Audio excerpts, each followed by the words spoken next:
Joe Dredge. Hey. Mornings on WROK.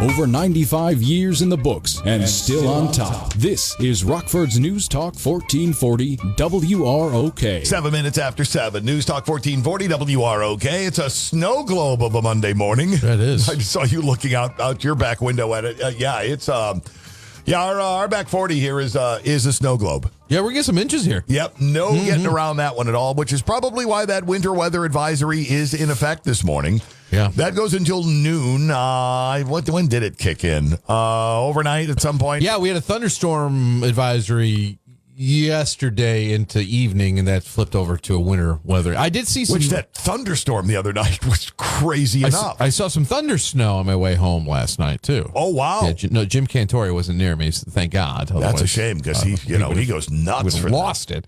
But yeah, it's been an interesting couple hours for it weather. has been. Yeah, looking at 2 to 4 is what we could eventually wind up with. Slippery road conditions, those hazardous conditions have obviously impacting the morning commute this morning. So slow down, use a little caution while you're out and about. If you want to check the roads wherever you may be going, gettingaroundillinois.com. Gettingaroundillinois.com is an outstanding resource for doing just that. Mm-hmm, yeah. But in the meanwhile, I can tell you it's snowing. Good. I'm looking at the Futurecast. It looks like it's going to begin to taper off around the 11 o'clock mark.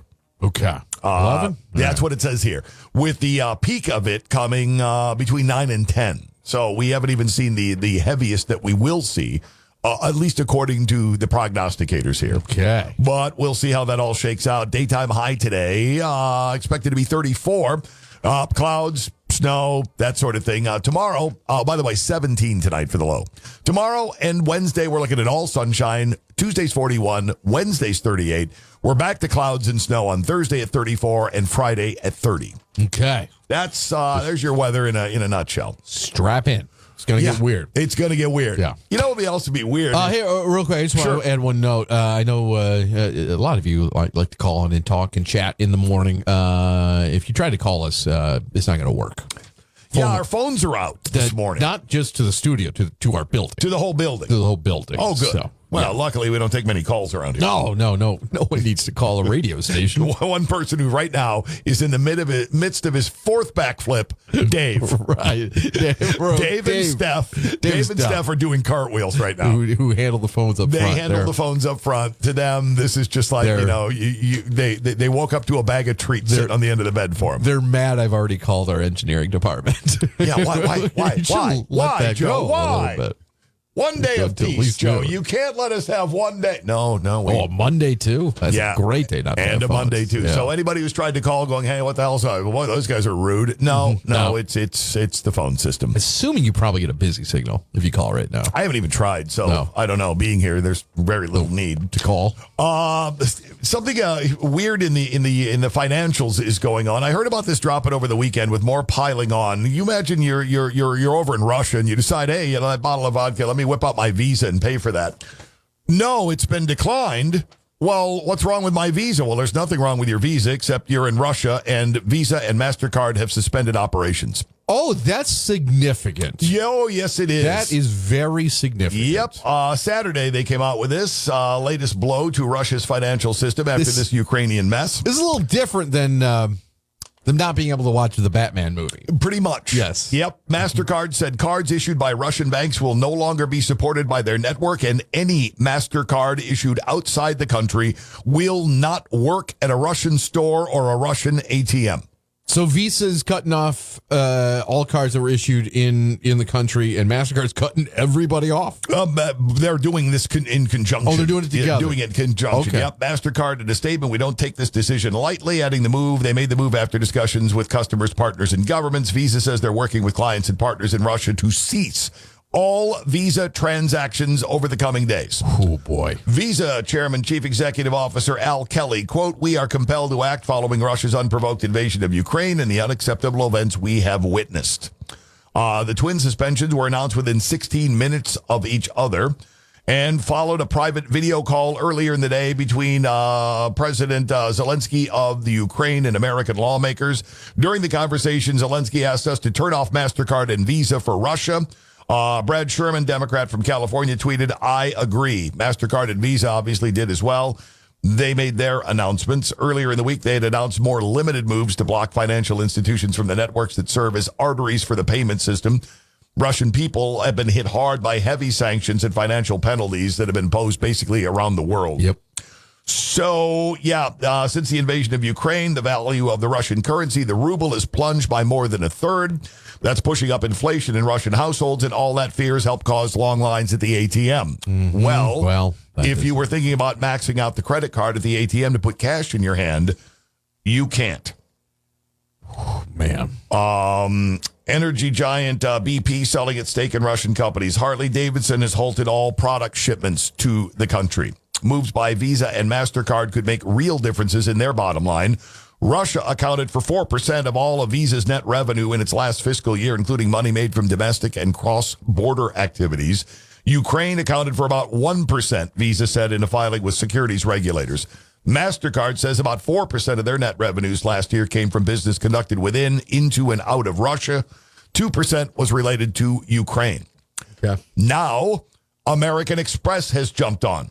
I was going to say, it's good to have American Express and a Discover card right now. Yeah, American Express. I don't know anything about Discover, but American Express says they now are the latest financial institution. They will suspend their operations in Russia. Company said its cards will no longer work at merchants or ATMs in Russia, adding that cards issued locally will no longer operate outside Russia either. Ooh, jeez. So you got one, you won't work there. Well, maybe I cross the border. Nope.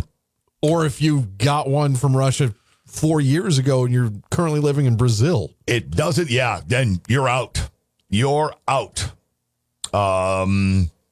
Let's see, back to the Visa MasterCard, what they said about U.S. and Western Europe, unprecedented measures, cutting a country from roughly $600 billion in reserves held by the Central Bank of Russia, blocking Russian access to the American dollar, banning state banks from using SWIFT, which is a messaging system used by banks to conduct international transactions. Jeez. So Visa, MasterCard, American Express, all three have said we're, for the time being anyway, we're done here in Russia.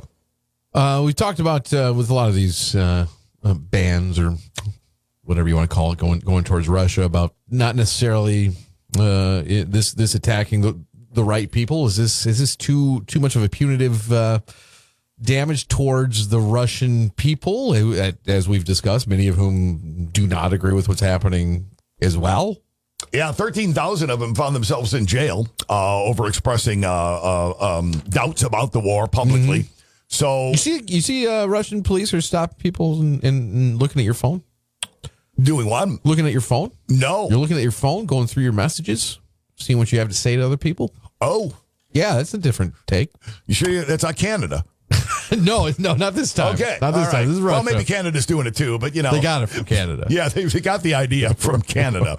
Right. So, but yeah, I mean, you're going right at the people here. I mean, again, Visa, MasterCard getting cut off. Is Vladimir Putin inconvenienced by this? I think he's still got access to some fundage. The only thing that does is turn up the heat internally. I know. It turns up the heat on your own people against you, although one would have to wonder, how much that matters. How much it matters, and I guess... But many dictators have put that to the back burner only to learn later on that they've been overthrown. So I guess I would pay attention to it. I would, and maybe this is getting, a lot... It sounds like a lot of Russians, and again, trust however many numbers you want out of any of this story, but a lot disagree. Maybe not so many being vocal about it. Maybe so a lot of people going, well, I'm not there. I'm not gonna pipe up about it. But if you start taking away your ability to buy anything, yes, maybe we'll start talking about it. Yeah, that's the other thing. Yeah, suspension means any cards issued by banks globally on those networks will not work in Russia at point-of-sale terminals or ATMs. Cards issued by Russian banks on these networks will stop working in other countries around the world. It's a big shot. Russian banks have downplayed the impact, suggesting shoppers will be able to use cards issued by Visa or MasterCard till expiry. The networks have said they won't. That is inaccurate. They won't. Visa and MasterCard control nearly 90% of credit and debit card payments. Ooh. Wow. Yeah. Okay. So that's somewhat of an attention getter there. Yes, it is. So we'll have to see where this continues to go and who else. I thought it was weird. Okay, so we have energy giant BP divesting itself of Russian companies. Harley Davidson isn't sending motorcycles either. Yeah, no. All right. Thanks, Harley. Yeah. Okay. I don't know what the Russian market is for Harley Davidson. Maybe it's a big deal. Maybe it is. That is a big deal. Yeah. But being able to buy a Harley over the next couple months, as opposed to not being able to use any of your credit cards over the next couple months, one's bigger than the other. I think, given the option, what's it going to be? You can't buy yourself a motorcycle, or you can't buy anything. Just anything. Let me think about that for a minute. Does vodka and food fall under anything? Yes, it does. So are we about to hear the story about the big Bitcoin uprising in Russia? Everyone start flipping over to cryptocurrency? Well, you've got the people who are heavily involved in hacking and the computer world, including that group Anonymous, who are focusing their resources at making life miserable for Russia. So, and if somebody can do it, it's Anonymous. Yeah. Anonymous finds a way to really get at what you care about. And the folks over at 4chan, you have groups there who have jumped aboard saying, well, we're not picking up a rifle, we're not going to toss grenades, but we have a keyboard and we can do even more damage with that. Get these internet dorks on your butt, and you have a bad time. You are going to have a bad time. Real bad time. Unlike most people who get one of them on their butt, these guys, though, will send people to kill you. Yes, they will. Yes. So there's that angle you should explore as well before saying, well, I'll go after him with my keyboard. There's men with rifles at the door. They apparently parachuted in. Yeah, these super dorks know how to hide themselves. They're using VPNs. Or something we don't even know about. I would think it's probably the latter. I think so too. Right. 7:18. Clay and Bucker here after 11 o'clock. Here's a preview. Monday edition.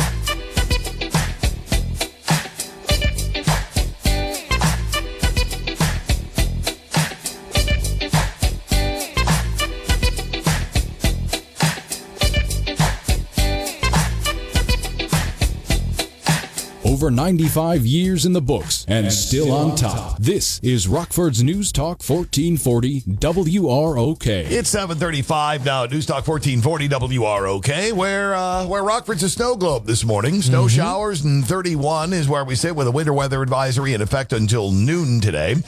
Snow should continue, right up to about the noon point. They've extended it outward just a little bit anyway, but should be out of here in the afternoon. Judging by the top of our fence line here, we've already got inch and a half, something today. That seems to be about right. Yeah, we're at 31 right now. It feels like it's 23. Daytime high today, 34, down to 17 tonight. By the way, the snow chance is now up to 91%. All right, which is fine because I'm seeing 100% of it right out the window. Seems low. Yeah, tomorrow all sun and 41, all sun Wednesday and 38. Then we're back to clouds and snow on Thursday and Friday. Thursday 34, Friday 29.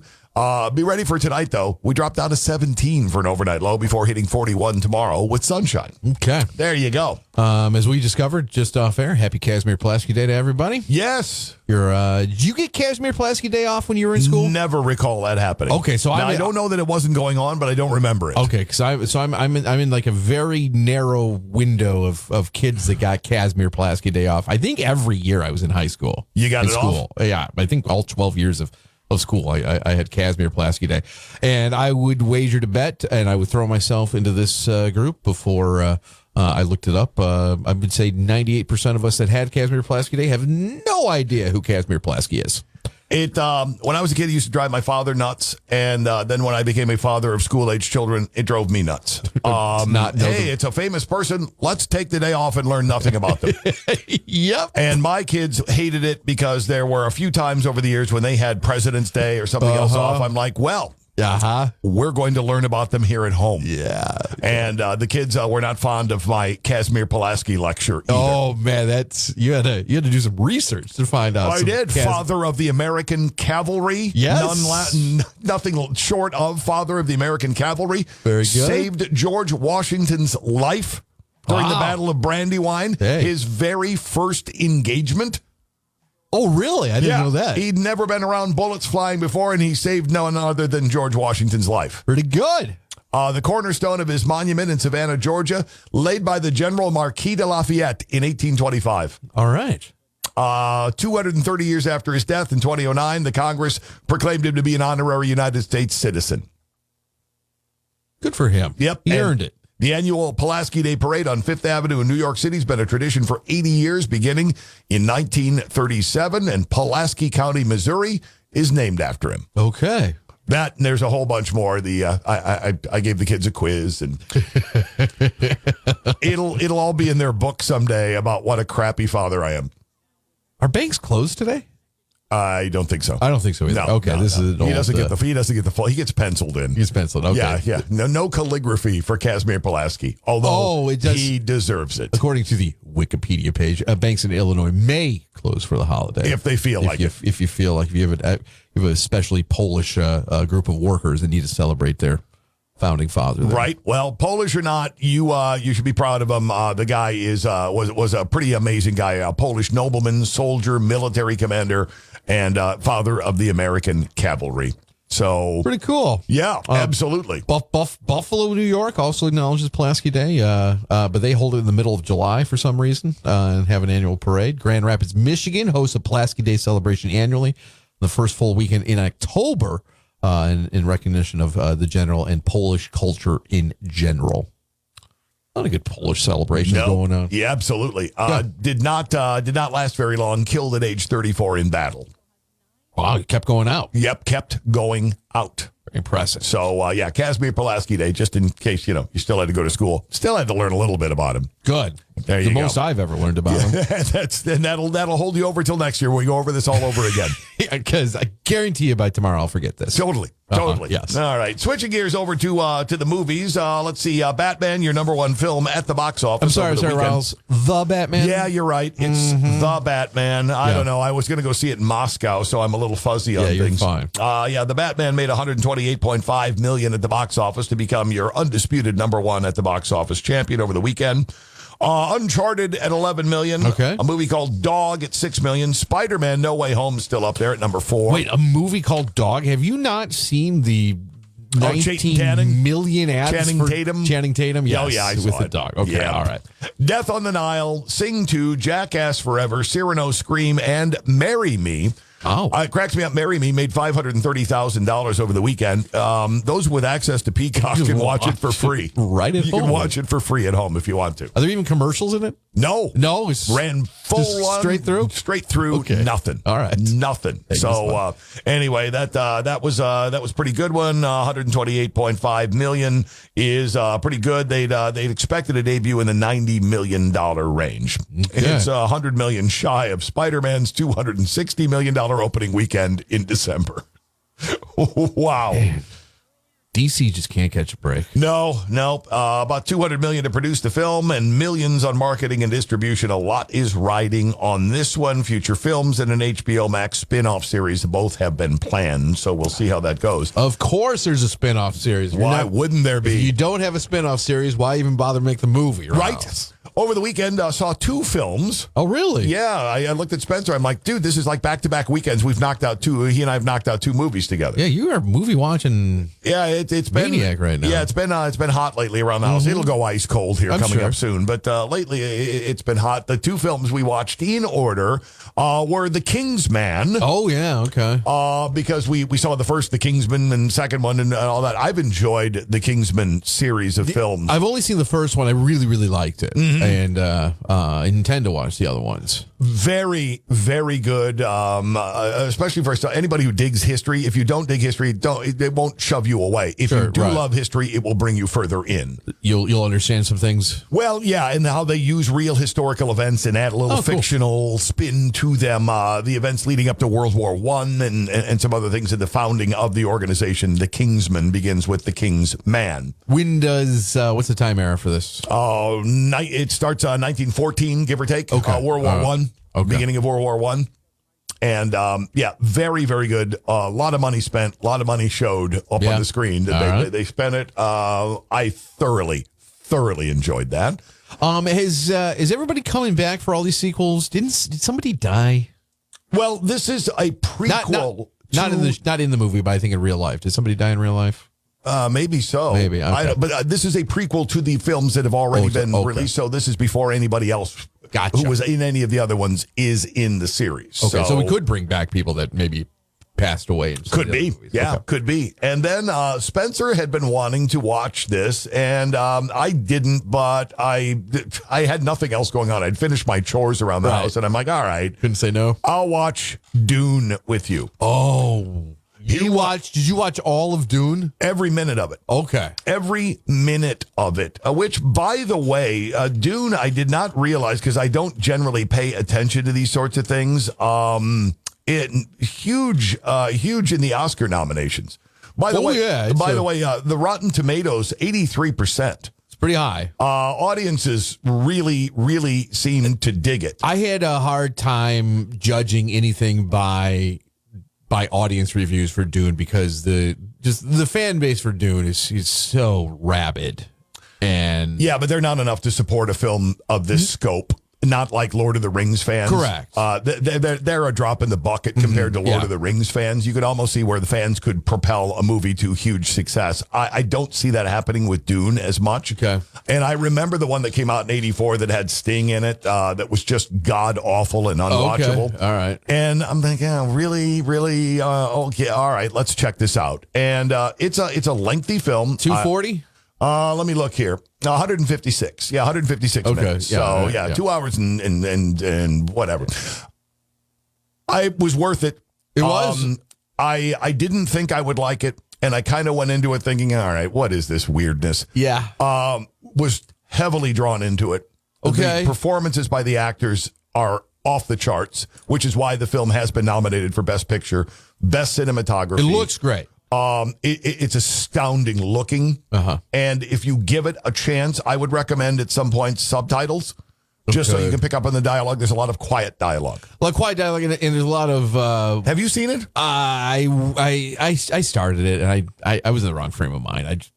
It was too much for me when I tried. I think I tried to watch it too late at night, and Spencer and I both made the determination this would overwhelm you, and this wouldn't be your kind of thing. It kind of was. We're like, should we call Joe, see if he's? I'm like, this would not be. This would not be his thing. There's too many, and there's with subtitles too. There's a lot. Just add that if you need them. Yeah. I mean, you don't have to have them on at all. But there's also a lot of unfamiliar words too, because we're talking about different lands and seeing those actually pop up in text. Right, helps me a lot in those kind of movies to get a frame of reference of what we're talking about. Well, Spencer's already downloaded the book and is now checking it out because he's interested in understanding it further. Is he going to become a Dune guy? I don't know. Okay, all right. I may very well as well. Like I said, I really enjoyed it. Okay. It was visually stunning. I mean, visually absolutely stunning. Okay. And the performances to the actors, the cinematography, all of it, I thought was very good. There was a couple of times I paused it to say to him, now, wait a minute, let me get this straight. I was going to ask you. What's going on? Are these guys doing this because these guys did that? He goes, yep, you got it. Okay, so I was going to say, it also seems like a plot that can be kind of hard to follow. Yes, unless you really devote yourself to, all right, I'm going to immerse myself and get into this, which at home video is perfect because there's time for a pause to say, all right, are you getting the same thing I'm getting out of this? Because there were a couple of times we didn't. Okay. But I thoroughly enjoyed it. Really? I'm looking forward to the sequel, which comes out next year. Next year they shot already? it with sequels in mind, not with the hopes that there would be a sequel. Okay. But there will be another one coming up after this one, and I would consider it well worth a look. Where'd you find Dune? Prime, Amazon Prime Video. I'm sure others have it, but we pulled it off of Prime. We did The Kingsman off of Prime Video as well. Okay, all right. I'll this in the back bag. If I ever have 2.5 hours on a Tuesday afternoon I want to focus on. You have 2.5 hours often. It's the wanting or whether or not to focus on it thing. Yep. That's the big part. 747 News Talk 1440 WROK.